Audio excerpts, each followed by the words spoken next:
Welcome back. I hope you had a nice vacation. I don't have any great stories for myself, and I know some of you may have some great stories. The only thing I did is sit on the couch and get 2 zits on my neck. I named them Kennesaw and Little Kennesaw after their mountains. You know, you look in the mirror and go, 45, why do I have like a 15-year-old face? Anyway, there's an exam Thursday, right? No. Would you rather it be coupled with the second exam just a month from now, and then it would be larger with No 200 way. points? Next Tuesday. Yeah, most people don't go for that. So the exam will be Thursday. I put a study guide up, right? Yeah. For those who don't know, on D2L there's a study guide. That's not the format, it's just something I threw together to hopefully sort of capture the things we've talked about so far. It's not completely comprehensive, I'm sure I left some things out, but it's at least a good sort of, if you can answer those questions without sort of looking in your notes, in other words, if you can sort of answer those questions honestly, then you should do well, I think. Okay? So it's a study guide, but not everything you ever needed to know about it. So make sure you, between that and your notes, I hope that helps. Since we don't have a book, I thought, you know, I usually don't do study guides, so I thought I would do a study guide with your own book. I hope it helps. If you have any questions on it, make sure you ask. Okay? Email what your question is, and hopefully I can give you a reasonable answer. Sometimes email can be sort of confusing. I will try. Okay, any questions on that? It'll be a Scantron type thingy, fill in the blank. So that's why it won't be the same format. Those are all sort of, a lot of them are short answer. Do we need to bring our own Scantron? No, I've got the schedules. Bring a pencil though. Number 2. I'll have some extras, but I sell them. $5 a pencil. We haven't had raises since 2008 or 9. Okay? All right, shit. So this stuff will be on the exam. Well, some of it.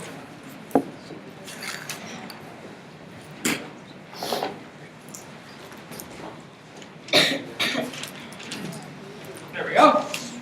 The truth. What is the truth? A series of lies all strung together that sound reasonably good. Yeah. Now, what's the truth? It's something we, in some ways, seek. It's something we want. Right? It's what I want for my kids. Truth. You did it. Why did you do that? The truth. Fine. And how do we get to the truth? How would you get to the truth? Assumption. Huh? Investigate what? I mean, how would you investigate? So I would argue, just to sort of help you out, okay, Data. so we always said science is a way of knowing the world, right? So science is perhaps a way to get to this idea of truth.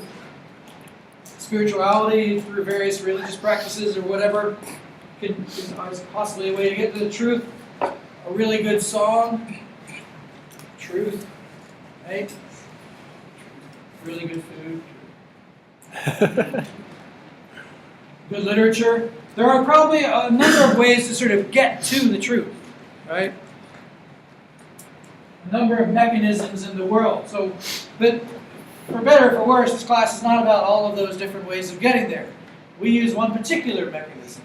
That is science. So, but science has rules, and those rules sort of fall under something called methodological naturalism.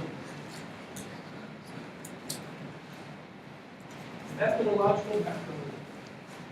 Sounds fancy. It's another word for science, or another way to think about science. The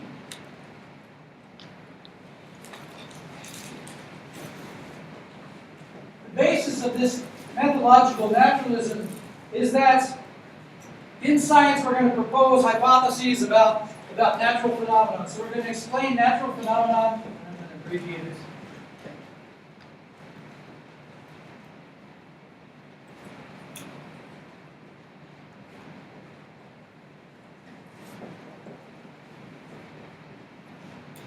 We're going to look at different phenomena, different naturalistic systems. We're going to look at biology, basically.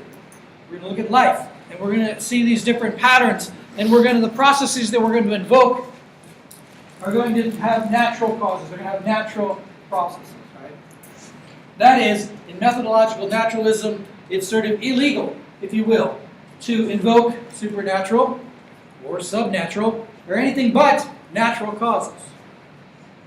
If you do that, you're not playing by the rules anymore. You've changed the game, which is fine. Except don't expect scientists to take you seriously if you change the game. Because now you're not playing science anymore. Now, science itself is, in a way, you can think of it like a lens. A lens that we can look through to view the world, to understand the world, right? And no matter what your background is, you could be Taoist, Buddhist, Hindu, Jewish, all sorts of Christian, atheist, it doesn't matter. We can all look through that lens and understand the world through this lens of science, right? But we have to follow the rules, otherwise you're not, right? So science is a powerful tool to view the world. It provides us with a lens to help perhaps understand it, perhaps get close to this thing that we seek the truth, right? And how the world works. So science has rules. Natural phenomena explained by natural causes. Okay? That is methodological naturalism. That is basically the sort of heartbeat of how we do science. Right? Otherwise, again, so we're taking data, which is pattern, and trying to explain it with process. But we have to invoke natural process. That's the rule. Rules of the game. I'm sorry. But, so this is essentially science.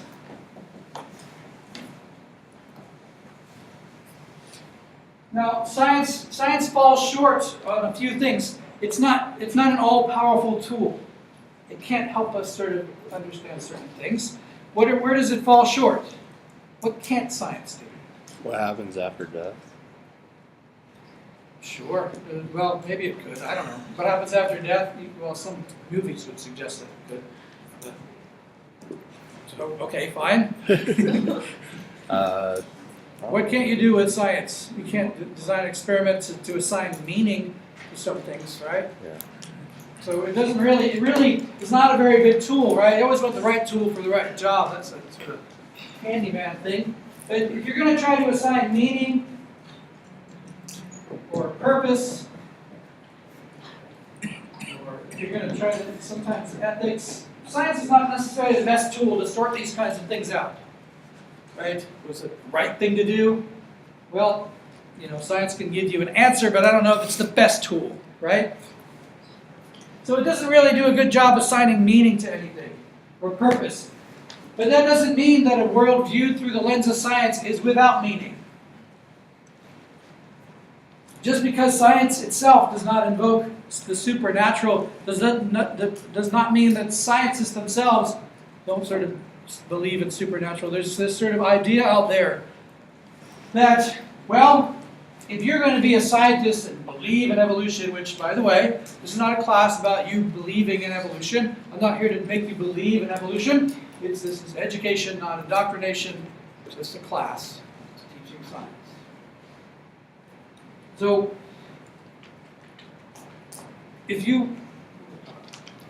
so supernatural.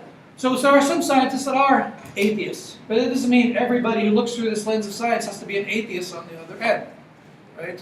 So there's this idea out there that if you believe in evolution, then you must be an atheist. That's not true. I work with plenty of people who are not atheists. I work with some people who are. But I also know people that work in other kinds of jobs where the people they work with, some of them are atheists and some of them are not. Okay? So it doesn't mean that just because you're a scientist, you have to abandon all kinds of things. Just so you know. But when you're going to work and you're going to do science, you have to play by the rules, right? That's science. And it's been a very powerful tool to try to use by limiting ourselves to natural explanations. By not just sort of going, well then I don't understand this bit, so then this must be where the miracle is. And then, right? Which is kind of a, so science has been a very powerful tool in explaining a lot of things. But, any questions on that? Because what I want to do is, the word evolution has had some sort of controversy attached to it forever. As soon as somebody said the word, somebody else said, that's not right, I think. So what I want to do is talk about that just in the history of the controversy and sort of some things that sort of where we are now. Keep in mind that, is there a controversy within the scientific community about evolution? No. Well, at least within biology, right? Physics. For the most part, there's no controversy about evolution and whether it happened. There may be controversy about particular mechanism and things like that, but there's no real controversy about evolution. There has not been a controversy about evolution in science for a really long time. I have a textbook from 1898. Yes, 1898. It's in my office. And it speaks about evolution. It was the biology textbooks or the zoology textbooks that were used at Harvard at the time. And it talks about evolution, and does it say like, well, we're not really sure? No, it speaks about it like it's just everyday business as usual. It was already accepted by them. Even though Darwin's natural selection doesn't really sort of take a strong foothold until the 1930s after the modern synthesis, right? And Mendel gets sort of wrapped in there. Remember that? I know it was like forever ago. There's been a snowstorm and all kinds of stuff. But you remember that? Yes? Yeah. Coming back to you a little bit. There has been no controversy in science. The controversy exists in the socio-political world. And some of you may be going through your own controversies. Okay? But let's go back to 1925, not too long ago, but matter of fact, yesterday. To a famous trial, the Scopes trial. There was a book written about it, right? Perhaps some of you have read it, or seen the play, or seen the movie, or just heard your tale about it. Do you know what the book is? Inherit the Wind? Heard of it? No? Yeah. All right. Do you know anything about the Scopes trial whatsoever? Tell us. All right. So this guy Scopes, his name's John. He was a high school teacher in Tennessee in the early 20s. Oh, yeah. He sends the children home with a reading assignment that, oh my gosh, talks about evolution. This causes a big to-do because John Scopes just broke the law.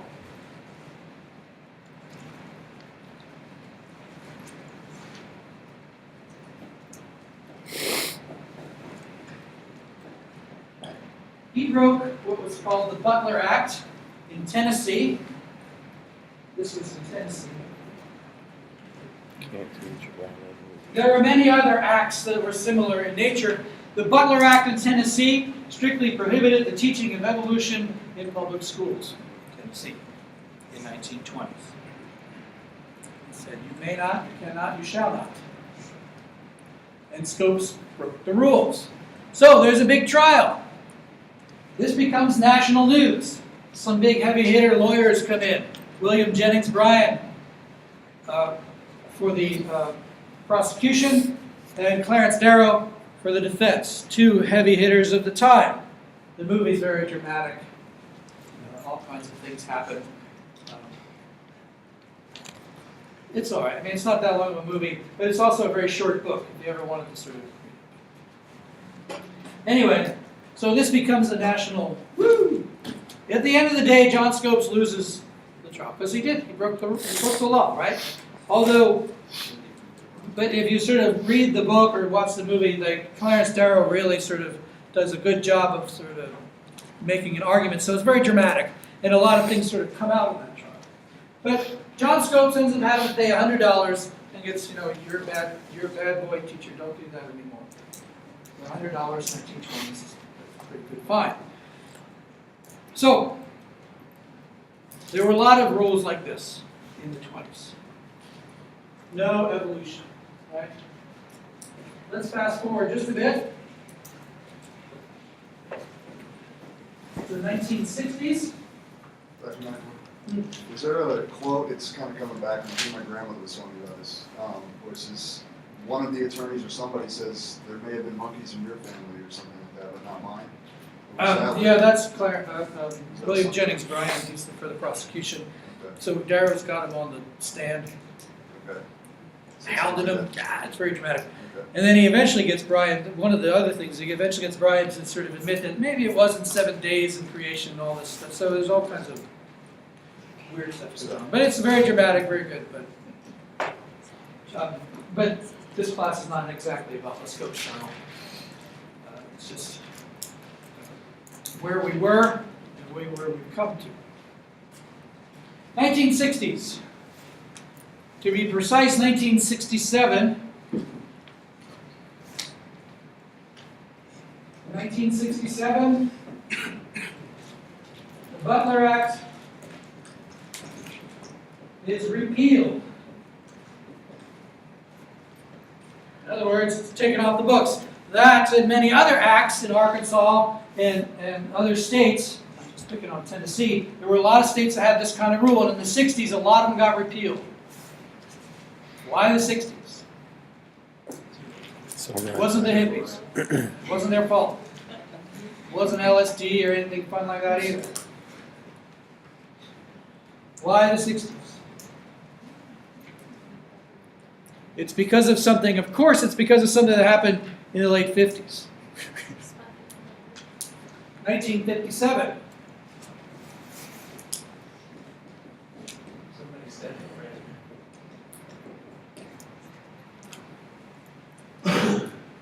What? Sputnik? Oh yeah, I found You that know curious. Sputnik? Yeah. The Russian space program beats us into orbit. Beats the American space program into orbit. How could this happen? We're the greatest country in blah, blah, blah, But there's a bit of shock that goes on, like, they beat us. How did they beat, how could that happen? Well, one of the things that comes out of that is, geez, we're not doing a very good job with science and math in our education system. We need to fix that. That was in the 60s. We still need to fix that. We're still lagging. So they discover that we're lagging worldwide in science and mathematics. So they step it up a bit. Suddenly the textbooks in physics are written by physicists and the biology textbooks are written by biologists. I have no idea who was writing the textbooks before that. But some of the high school texts, like your history textbooks in high school, are like written by committees, not by historians. By committees who decide, well, we shouldn't say that about this group, we shouldn't say that, and you're not allowed to say that about them. And so the history book becomes a useless pile of nothing. I'm also watching History Channel. So the Russian space program sort of spurs on the American education system, which, if if biologists begin writing textbooks about biology, what's one of the cornerstones of biology and the way we sort of think about biology? It's a very comparative kind of way of thinking. In biology, we don't work in really isolation. You might work in isolation about this one thing, but when you think bigger about it, you're really sort of doing a comparative study. So evolution was in the textbooks because biologists were writing the textbooks. So the Butler Act and lots of things in the 60s get repealed. Let's fast forward a bit to the 1980s. Blue eyeshadow, glam bands, glam rock. Some really bad movies, but they're kind of funny too. 80s.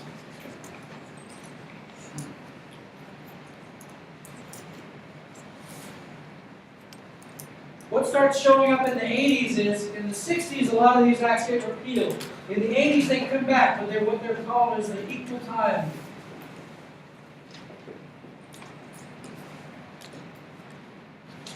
The equal time laws basically say that if you're going to spend 5 minutes talking about evolutionary biology and the theories of evolution, then you need to spend 5 minutes talking about what? Not just creation. Intelligent design. No, we're getting to that. Creation science. That's what it's called. At the time, it's reinvented itself as intelligent design. Creation science.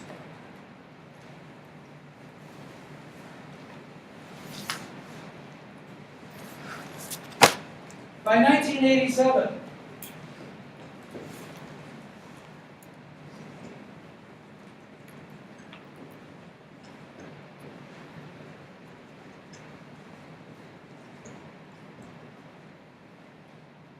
it is determined by federal courts, and these laws about equal time are violating what we theoretically have in this country is a separation of church and state. Right? We've heard that before, that there's supposed to be the separation of church and state.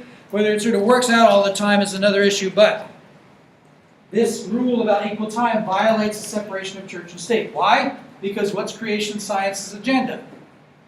Well, scientists were able to show that that's not true.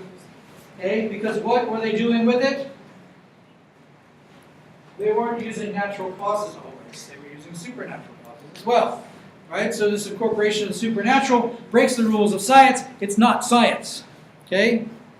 You can interpret the world however you like, but please don't call it science if you're going to break the rules.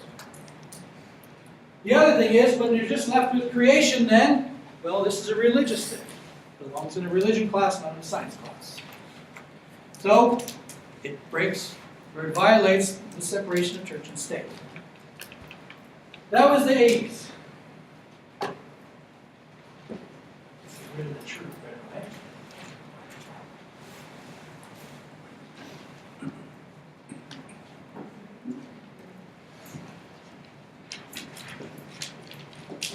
Okay, we're getting there. We're in the 90s now. We'll be here soon.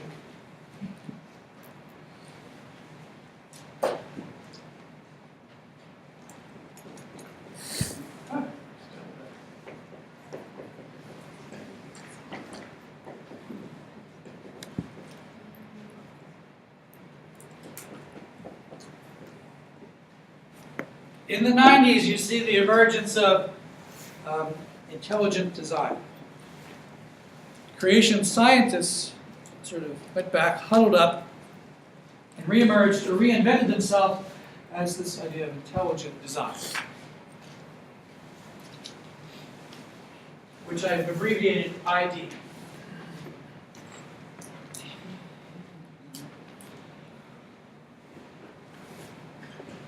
Let's go ahead and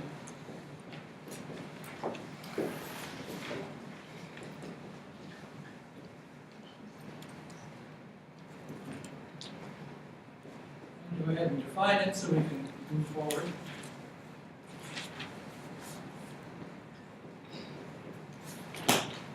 So it starts out, the idea of intelligent design, or a general definition, is that there are certain, let's start out with, there are certain patterns, designs, and functions, fine, that could not have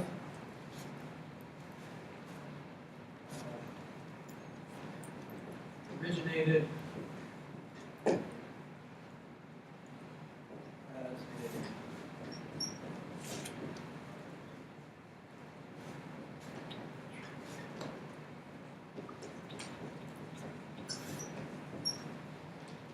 So there are certain designs, patterns, functions that could not have originated by way of natural causes or natural processes.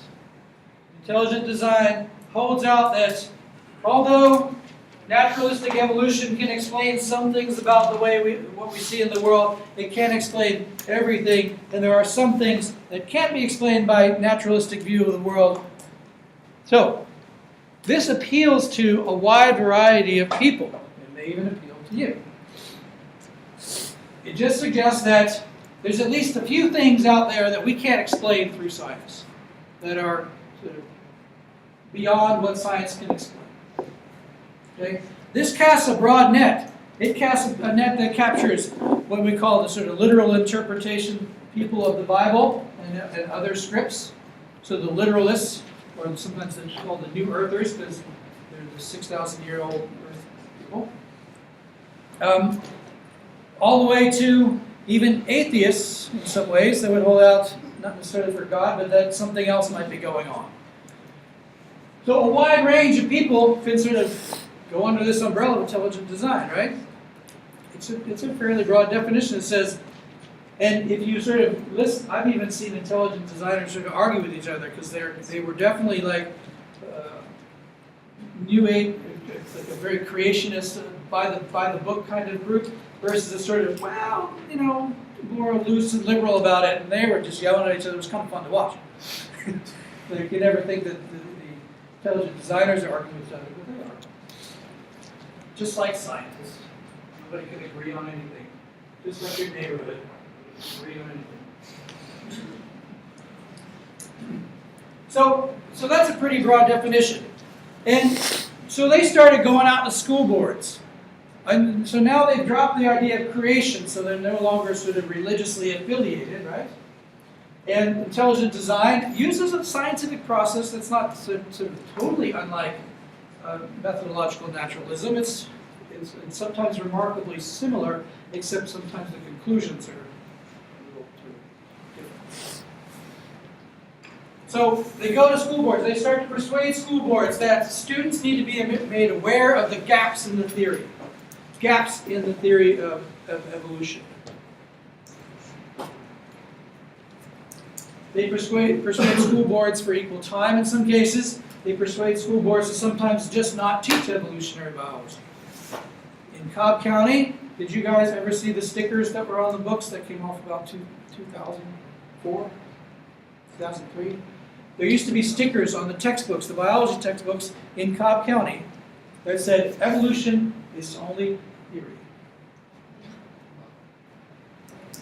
It costs money to put them on. It costs money to take them off. That's a real issue. Why do we pay it for this? Because some crazy people decide, who are not biologists, decide that this sticker needs to be on there. I don't know. Anyway, so they make good headway. In 2005, there's another sort of Clarence Darrow kind of case in Dover, Delaware. No, Dover, Pennsylvania. Sorry. There is a Dover, Delaware. But this is in a smaller place, Dover, Pennsylvania. Kind of like in Tennessee. But in this case, where the Scopes trial was, John Scopes, here there were teachers teaching intelligent design and in a biology class. And some parents said, no, you can't do that. It violates the separation of church and state. Intelligent design is a religious point of view, not a scientific point of view. Now, intelligent design fought very hard against that because they don't want to be labeled as a religious point of view. Right? But lots of scientists, and there was big to-do, but eventually it was ruled as a violation of the separation of church and state. Intelligent design was sort of kicked out of the scientific classroom. And that was 2005. So,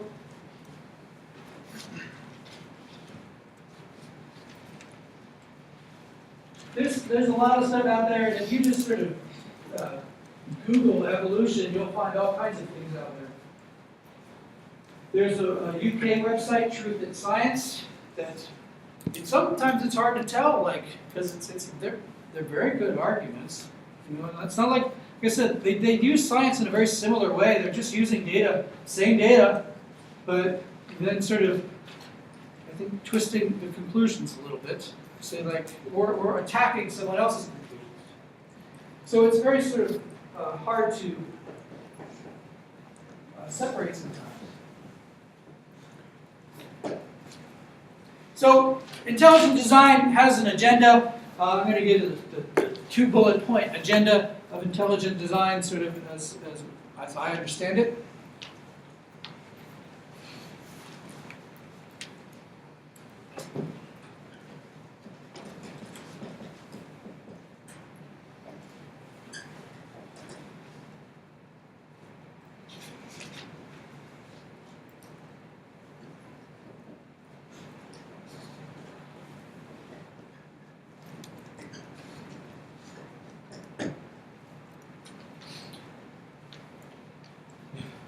The intelligent design agenda, in some ways, wants to prove the existence of God, because the proof of the existence of God would definitely sort of discredit naturalistic evolution as the one sort of overarching explanation.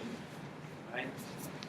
But they also want to show that naturalistic evolution is not sufficient to explain the adaptations and complexities that we observe in life. Right? The natural selection and naturalistic evolution are not sufficient. So the agenda is sort of twofold, although they're connected. The existence of God, proof of the existence of God, and then naturalistic evolution is not sufficient to explain the complexities that we observe in life. Got it? Okay? Now,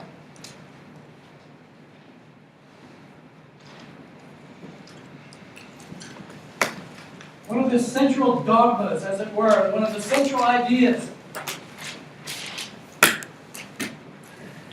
of intelligent design comes from this arguments from design, or argument from design. There's actually a class taught here in the biology department that's called this, occasionally offered by Dr. Reese. So if this is the kind of thing, because this is the only time I'm going to talk about it, and this is the sort of short version, if it's the kind of thing you're interested in and you want to explore this kind of thing further, then surely take that class when it's offered. I can't guarantee when it's offered, because we just work here and we teach what we can.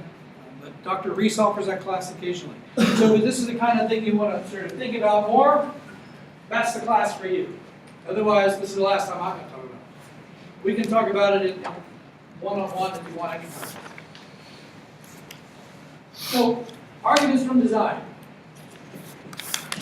Let's go way back. But not way back, but just way back for 1802. To an English cleric named William Paley.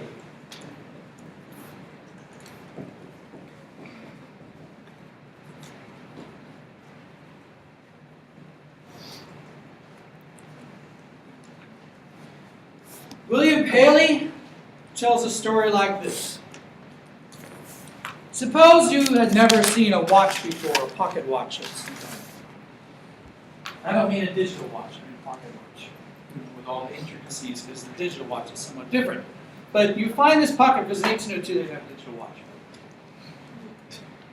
So you're walking down the beach and having a nice day, and you find a watch, this pocket watch laying on the ground. You've never seen it before. And you look at it, you understand that it's functional, it's accurate, and complicated. Right? What would you assume from what you found? That maybe somebody made this, somebody with superior skill. This was created, as is. You also notice that if you take a piece away from your watch, it surely doesn't function the same. In other words, it is very well designed and accurately designed and functions with precision. He goes on to argue that the human eye, the vertebrate eye, is much like this. It is a precise instrument for vision that is complex and complicated, which is true. That is the argument from design. It goes along with this idea of the existence of God. Something so precise and complex couldn't possibly have arisen through this idea of natural selection and gradual evolution. You can't get from simple to complex through sort of Darwin's idea of gradual evolution is what the suggestion is. Because how do you get to this complicated watch? It's just amazing, right? So from the watch argument, basically Paley infers that therefore there must be a creator. From the watch, to make something so complicated, so sophisticated, like the human eye, like this watch example, then there must have been a creator. Therefore, God exists.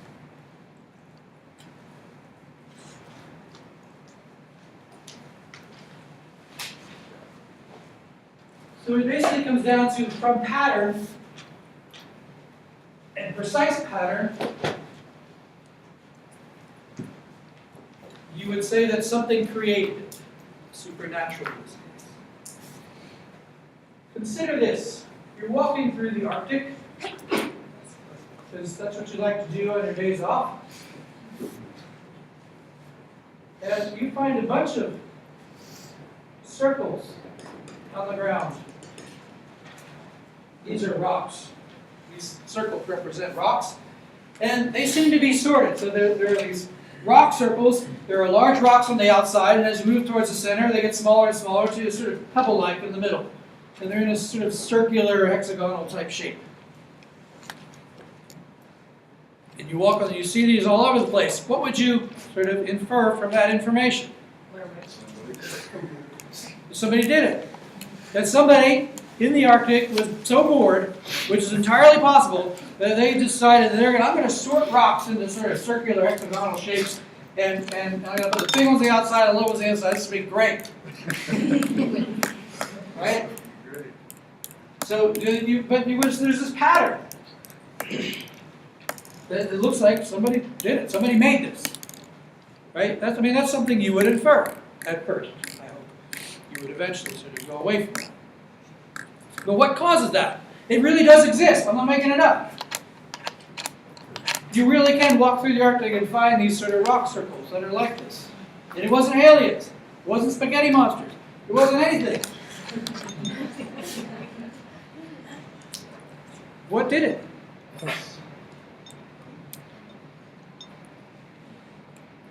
Frost heaving. Frost heaving is a very powerful force, actually.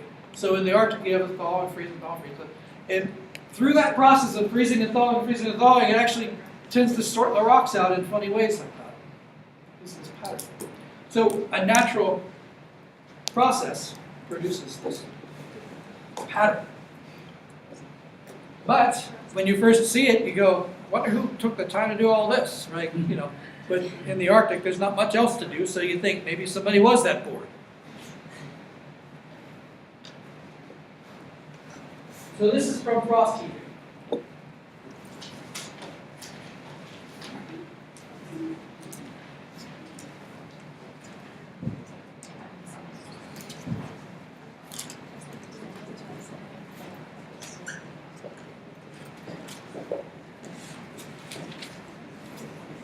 Many of the arguments that we run across in this kind of arguments from design go back to this idea of what we call irreducible complexity.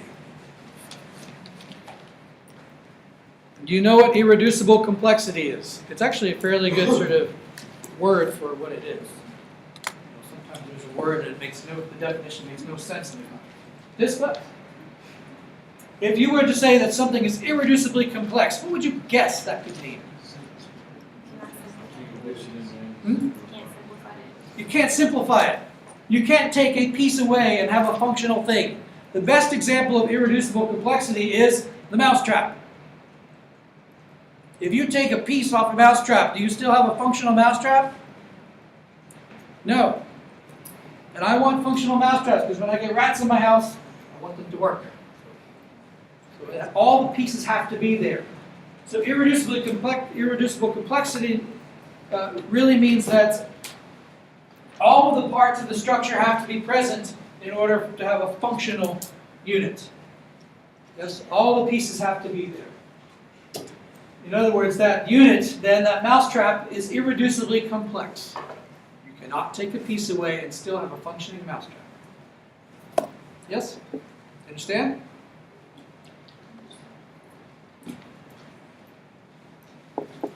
This is exactly what Paley is suggesting with the human eye. You cannot sort of take a piece of the eye away and have a functioning eye. It's complex, it's precise, and you can't sort of begin to fiddle with it. So you can't sort of have intermediate steps and then, because they would be functionless. You can't sort of go through functionless to get to functional. That's what they're saying. So let's look at the eye, shall we?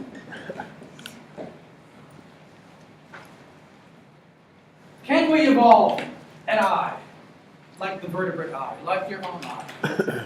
Sure. It was a problem that Darwin, there are many books written, Darwin's Black Box, Darwin's Dilemma, Darwin's this, Darwin's Problems. Like, remember what I said, it doesn't matter what Darwin said, even though if he was struggling with some idea in his book, it was 150 years ago, or more, actually. So, you know, we learn, science moves forward, we learn, we constantly sort of update. But can we evolve an eye? Well, what we can do, actually, is we can look around the animal kingdom at a variety of different eyes and see, is the eye truly irreducibly complex? Do you have more simple eyes out there that are functional? Yeah. I'll give you some examples. We'll start with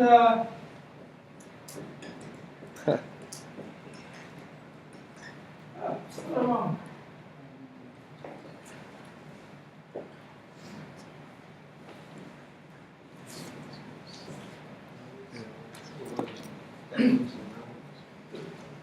Platyhelminthes, the phylum Platyhelminthes, and the annelids.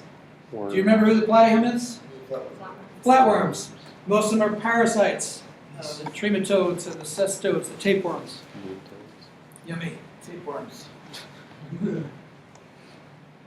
That's the platyhelminthes, the flatworms. And the annelids, earthworms, worms. not just roundworms, segmented roundworms. Segment. So the annelids are like the earthworms, the leeches, and, well, in this case, it's just the earthworms and leeches we're going to be concerned with. There's also another annelid that we'll add in later. But, can they see? Yeah, to a degree. Light, they can They can detect light. That light perception. Even euglena can detect light. They can, and so they do have this sort of depression, if you will. Not like sadness, but depression. So they have a nerve that's connected to pigments that detect light. And so they have this sort of, I mean, do earthworms respond to light? Yeah. If you shine a light on a worm, does it not wiggle? Yeah. They can detect light. Now, what are they doing out on the road when it's raining? Because it's wet and they got washed out. It's raining, they can't work, so they're going to town. They got washed No. out. Saturated water. They breathe through their skin, and Right. when water gets in the soil, they can't breathe because oxygen doesn't move through water so fast. So they're suffocating, so they're going for high ground, and they end up on your sidewalk. And then you squish them. You should help them move up to the roof or something. So the annelid eye, the platyhelminth eye, has this. So they have pigments. There's a little depression, and they can detect light. Do they have a brain for this nerve to connect to? Simple brain. Who said no? Earthworms have a brain. It's a simple brain. They are bilaterally symmetric. Bilaterally symmetric organisms tend to have cephalization. That is a sort of Formation of a head. group of nervous tissue at the anterior end of the body, right? So bilaterally symmetric organisms tend to have cephalated nerve tissue. That is a bundle of nerves, which is effectively a brain. Because I've seen studies where they took the brain out of an earthworm to see like what would happen. Seriously, they did. That's a fun surgery, I bet.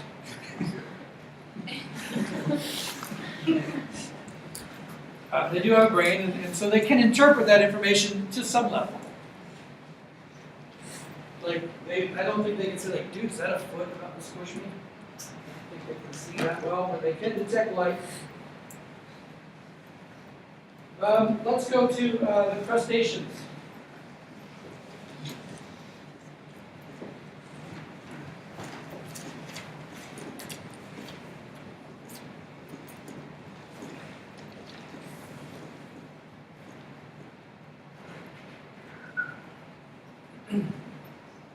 Now, you know the crustaceans, they're very yummy. Shrimp, crabs, right? Crawfish, crayfish, mudbugs, whatever you want to call them. So, do you eat whole crab or do you just go for the legs? So, eating a whole crab, you got the eye stalks in there, right? And when you put peppercorns in there and you're eating, you're never sure if you're eating the eyes or the peppercorns. Have you eaten shrimp with the head on? You see their beady little eyes looking at you? Head on's the best way to do it, man. All the goodness is in there. Just telling you. So, crustacean eyes, they have an eye, right? A little more complex than you might imagine because annelids don't have eyes, only in the cartoons they have. But the polychaetes also are the polychaete worms, or the marine worms that are annelids. They have a more complicated head structure than the leeches and the earthworms. But this eye is a little more complicated and somewhat enclosed, right? So forgive my artwork, it's not like perfect, but you get the idea, right? They got the pigments and the nerve. But you definitely have a sort of... Sorry about that. There's some water in that eyeball. So they have the pigments, they have the nerve, but now that little flap of skin is sort of enclosed and there's sort of a water contained within that eye. Okay. So getting there. Let's look at the vertebrate eye real quick, which is again these are cartoons of the actual.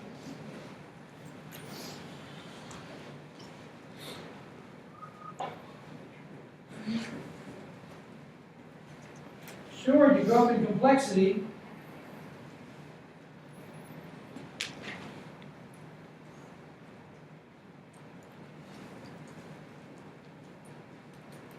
Now we have a few more things to add.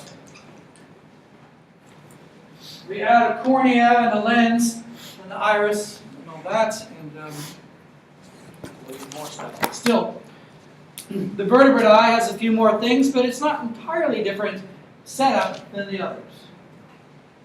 Pigments are in the back of the eye, nerve. Okay. You have the lens, the little hard part if you ever ate fish eyes or anything like that. You don't eat the fish eyes.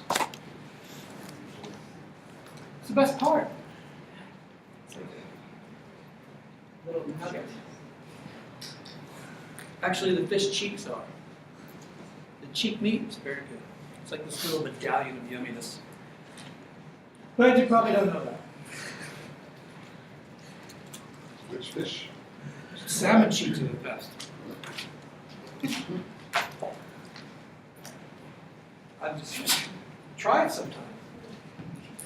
You can buy the salmon head. They used to give it away. Now they sell it. They used to give it away because they're like, who wants the head? I guess it's become popular. Yeah, usually toss the head after you.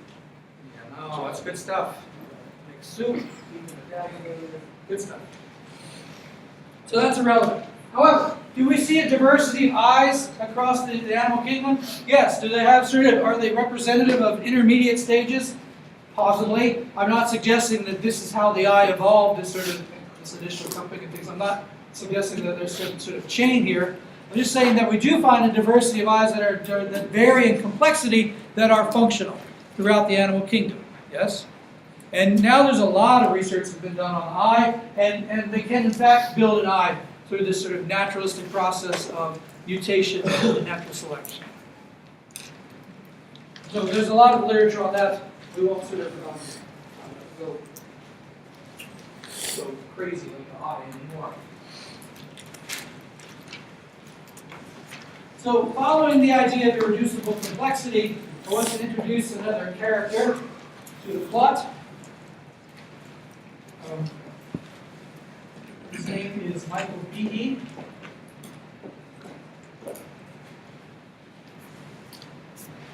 He wrote a book called Darwin's Black Box.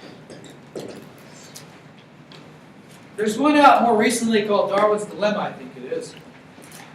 And it's about the Cambrian explosion because, once again, in the book, as Darwin meanders, he can't explain some fossil things. So the new book is picking on the Cambrian explosion, which we'll learn about later, but the explosion in the Cambrian it happens over about 40 million years, which is not mentioned in the book. They make believe like it just happened sort of overnight, like suddenly all these forms appear, and that's not true. Anyway, he writes a book called Darwin's Black Box, and Michael Behe is a biochemist at Lehigh University. He's a fine scientist in his own right. But he believes that although naturalistic evolution can explain many things, when it comes down to the sort of molecular level, there are some things that it sort of cannot, and that there are some things that are truly irreducibly complex. So he starts out sort of using the mousetrap example as an irreducibly complex thing, but soon moves on to something more in his realm, and that is in the biochemical realm. Michael Behe uses the eukaryotic cilium.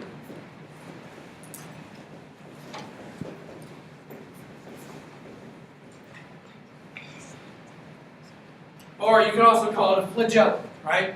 The whip-like structure that is used, that bacteria use for motility, that other eukaryotes, not bacteria, but other eukaryotes use for motility, right? Euglena and such.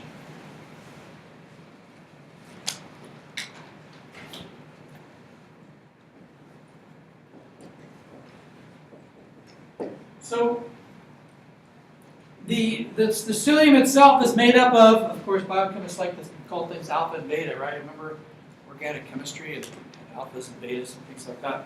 So there's an alpha and beta tubulin. The structure is a cross-section of a flagellum is made up of what they call 9 doublets. You can hopefully draw this better in your own notes than I can draw it. 1, 2, 3, 4. Yeah. There are 9 what they call doublets. That is an alpha and a beta microtubule, and 2 singlets in the cross section. So if you cross section the flagellum, this is sort of what it looks like on the inside. 9 doublets of alpha beta tubulins and 2 singlets in the middle.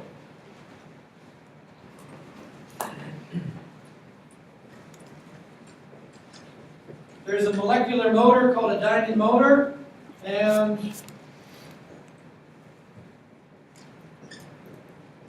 plus 6 other proteins that are involved in this sort of molecular motor that makes the flagellum work. So the flagellum has a particular structure, and then there's a motor at the bottom of that that's making it flop, right? And obviously the flagellum and its motor are very important in evolution. They're important in your own evolution, right? I mean, how else would the sperm get there? So Behe suggests that if you remove a piece, remember irreducible complexity, if you remove something, then it's no longer functional. So he suggests that I've removed pieces, and every time he removes a piece, well, it's no longer functional. So thus, and therefore, it's irreducibly complex. In other words, it must have been created as is, because there's no way that, and then what's the other explanation how you get all this stuff together just like that, right? He suggests that the eukaryotic cilium is irreducibly complex, and then when you remove something, it's no longer functional. So if it's not functional, then what good is it? Why would you grow something like that hanging off you? That's not functional, right? If it doesn't have function, then why have it? Do you understand? You with me? Now, it turns out that there are mutations in an algae called Chlamydomonas. Chlamydomonas is an algae, a double flagellated algae that, when pieces are missing, it still works. Eel sperm is not exactly built the same way, but it still works. So there are examples out there that suggest that Behe is not entirely right. But it doesn't even matter if Behe is not entirely right. Because there are Behe things could that be are- exactly right that this is irreducibly complex in a way. Right. However, he's not correct in assuming that it was a supernatural cause or anything like that. Because Behe assumes something, and it's a sort of fatal flaw of many of these same kinds of arguments. He assumes that all of these proteins, this is the sort of fatal assumption.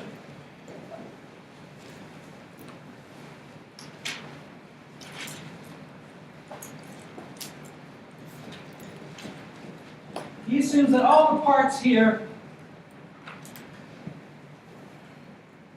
were made, what are called de novo, or made from scratch.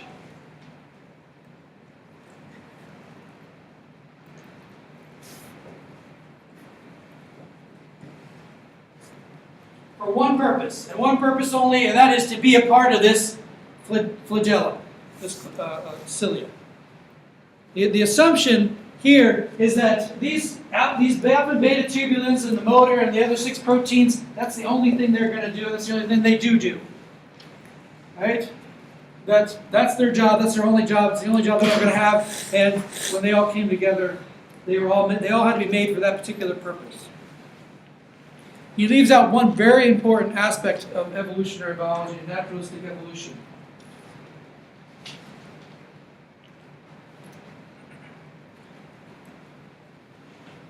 Do you know where else you find microtubules in the cell? Cytoskeleton. Cell division. Hmm? Cell division, spindle. How does mitosis work? Centrioles. What's the motor? I mean, how do those chromosomes get dragged, right? How do they move apart? Tubulin molecules attached to this. Homologous stuff to this, Yeah. right? Pretty much the same, This stuff, these tubulins, this motor, these other proteins actually have function in other parts of the cell as well. Right? They're not only made for that. There's a great redundancy in biology and biochemistry and everything like that. What he's leaving out are 2 sort of very important little things.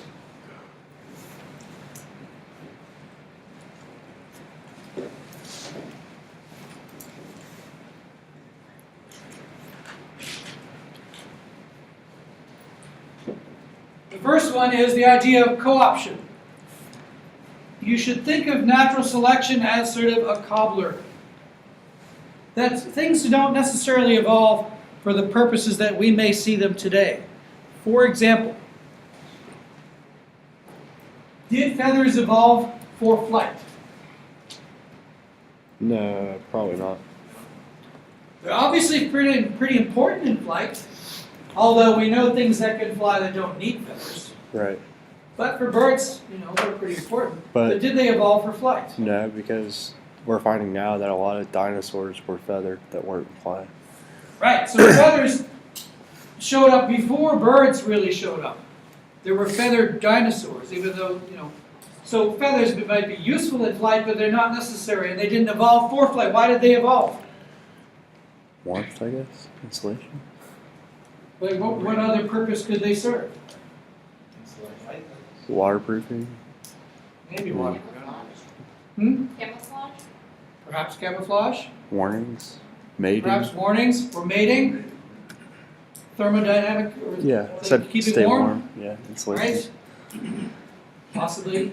So there are a number of actual, nobody's really sure. Like, I don't know the answer to that. But feathers definitely came before the bird. But they were co-opted for flight, right? They were there first, but eventually they became actually quite useful. So it's not like a bird all showed up at once. There were feathers first. So that's an example of co-option. And redundancy. They kind of go hand in hand in some ways. They're hard to separate. But there's a great resilience in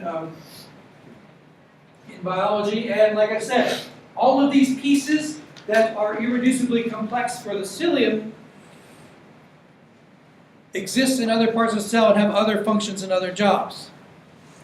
So there's a redundancy in sort of, they have homologous molecules that exist in the cell. There's a great redundancy in biochemistry. In some cases, the same protein, depending on where it is in the cell, will have different function. So on one side of a membrane, it'll do one thing, but if it swaps over the other side of the membrane, it'll do something else. But it's the same bloody protein, right? But the different environment might make it fold differently, and different pHs. If you remember your enzyme work, enzymes are very, very picky. They like to have certain pHs, the right temperature. They need to have everything just right, and they'll work. But other things can do the same job, they just may not be as good at it, right? If one enzyme goes down in your biochemical pathway, does that mean you're totally screwed? No, other things sort of pick up the slack. They might not be as efficient, but they still can make the job work. So there's a great redundancy. Not everything is sort of, if you remove it like the Jenga pile, not every stick, right, will make the whole pile fall. Right. So, well, I left one guy out. There's one more guy I want to talk about, and then I'll wrap it up. So one more character to add. So what's the difference there, redundancy and co-option? Because co-option is kind of like redundancy. Co-option suggests that these things can be sort of take on other jobs, right? And when they do take on other jobs, they're not necessarily They weren't made they're for not that redundant job. necessarily, Okay. but there is a redundancy in biochemical systems. Okay. Whereas other proteins can do the same job, they may not be as good at it, but it can get done. Okay. Co-option is sort of the feather example of better. Right. Better than the feathers were there, but now they're actually quite useful for flight. Just happened to be that way. So Richard Dawkins sort of writes a book.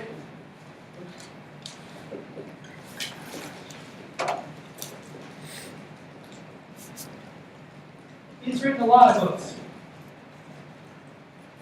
He's a very sort of prolific author.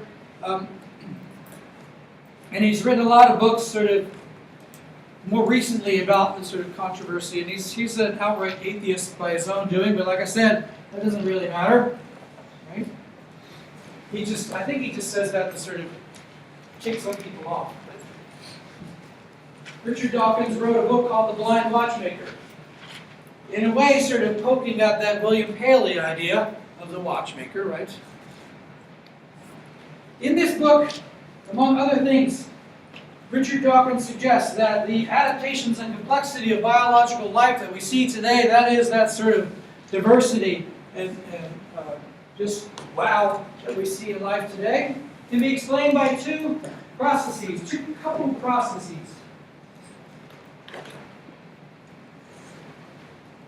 The first one is mutation.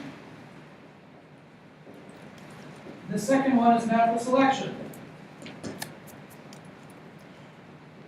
Mutation, as he argues, is a random process, and is natural selection a random process? No.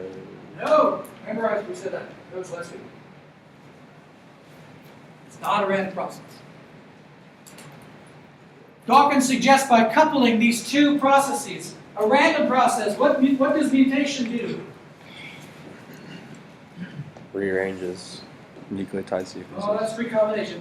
Just a change. Changes. Mutation introduces variation, right? Yeah. That's the first part of the whole Darwin thing. You need to have variation.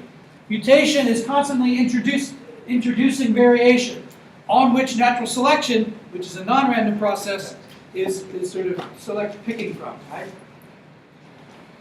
So he suggests by coupling a random process with a non-random process that the complexities of life can be explained.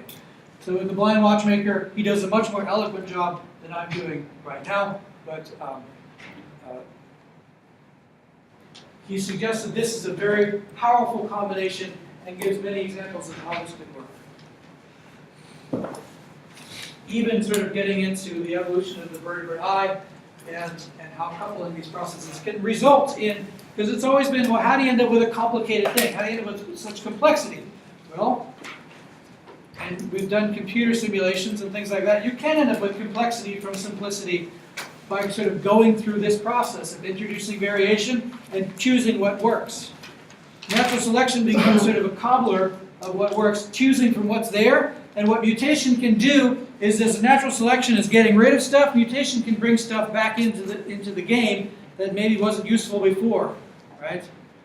But now may be useful, because remember, selection is just sort of responding to environment, and does the environment stay the same? Not necessarily, it's always changing. So, this guy, Michael Behe, is an intelligent designer, and he works at an academic university, and they know about it, and he has not been fired. What do you know? You can have different ideas. Still, you know, we can all work together. So, you know,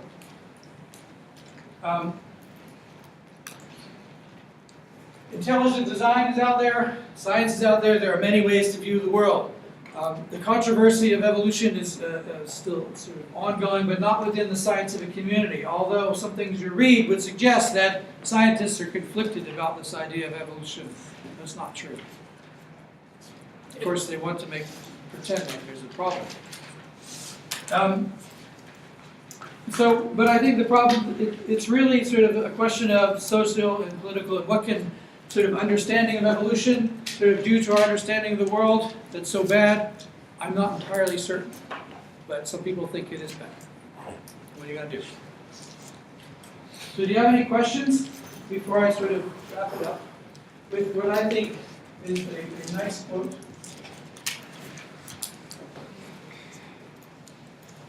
How much do you want us to know, like, as far as, like, the names that, like, the people like Carl Linnaeus and stuff like that?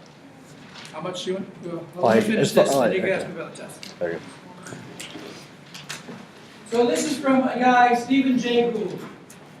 If you remember your punctuated equilibrium, then this name might sound familiar, because Gould was one of the architects, along with Miles Eldridge, of punctuated equilibrium.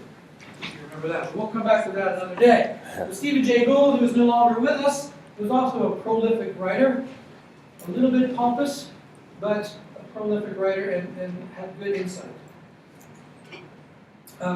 Basically, he says this: science is a struggle between preconceptions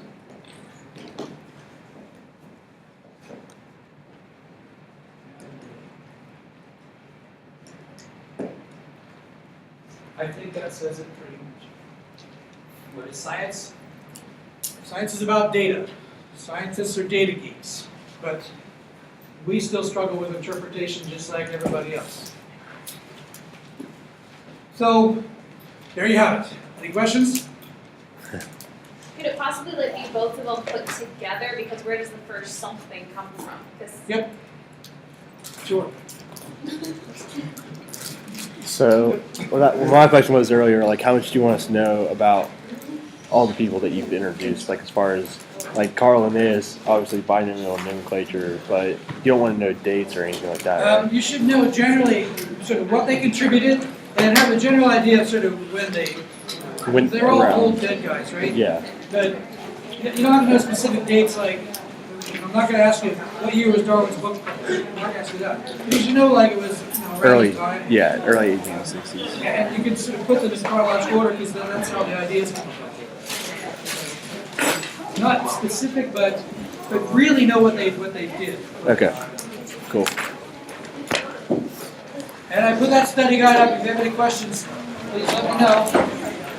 Please. And otherwise, at 5 o'clock on Thursday, we'll have a party